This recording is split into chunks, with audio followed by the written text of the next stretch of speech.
像这种干净利落3-7分油头该怎么剪？点赞关注，我们一起学起来。Hello 啊，又是我，你们的东升师傅。今天分享一个前次改油头的教程。首先与客人确认好分界线的位置，将头发分清楚，拿出我们的雕刻剪，轻轻往下压，分出一条分界线。为了确保我们分界线干净整洁，我们可以拿出一把小梳子将头发分开来，这样子做的话会更干净。同样的方式，拿出我们的 trimmer， 轻轻开一条定位线。OK， 那么我们定位线已经开好了，我们就可以把定位线以下的头发清除干净。那么推的时候呢，尽量你的 trimmer 一定要服贴住头皮。这样做的目的，使我们渐变白黑灰白色的一面更加的干净利落。OK， 那么我们拿出我们的 clipper， 那就是我们的主推，往上做1指位。做1指位的时候，我们可以超出1指位的一个宽度，这样子我们去除底下硬线的时候会更加的方便。话不多说，又来到了我们去硬线的环节。同样的，我们灵活调节我们的 clipper， 可以选择从定位线底下往上做一个小 C， 这样子做的目的呢，也是避免推到我们1指位的一个头发。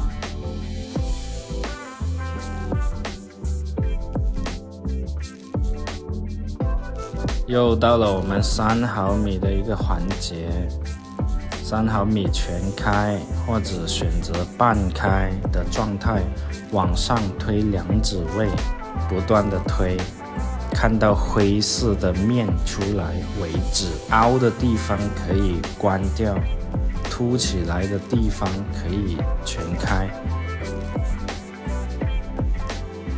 那么我的灰面已经出来了，大家可以看一下，它整体的一个宽度都是2指位的。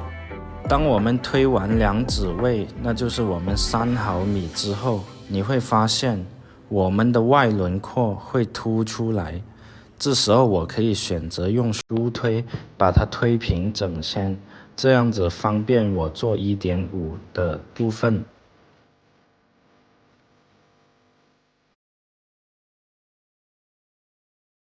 梳推的时候呢，我们的梳子一定要直上去，千万不要往外扩，这样子我们推出来的一个刺区，它才是一个平整的一个面。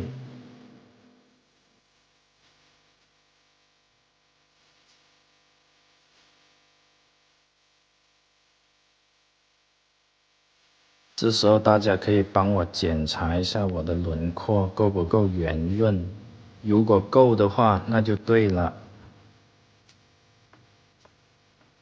现在我们就可以做 1.5 的部分了。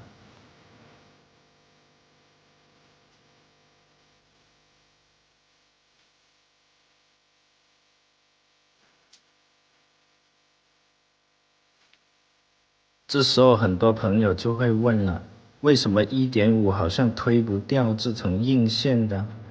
这时候我们就可以把卡尺给卸下来，灵活的去调节我们的 clipper。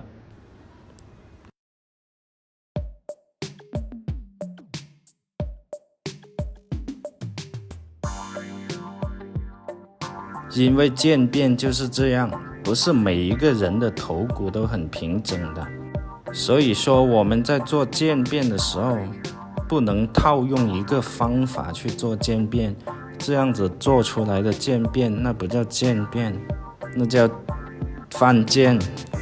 OK， 那到我们枕骨区，枕骨区稍微有点不平整，会比较偏黑色的部分，我们可以使用牙剪去调一下色。OK， 到我们修轮廓环节了。今天主打一个自然，不用白色的笔画了。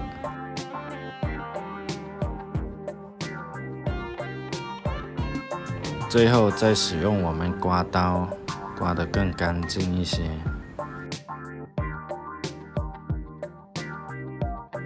取出发油，均匀的涂抹在头发上面。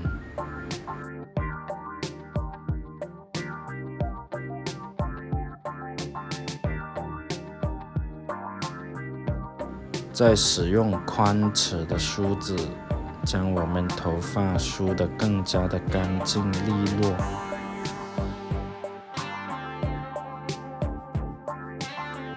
将刘海部分梳得更加的高，这样子看上去的视觉会更加的强烈。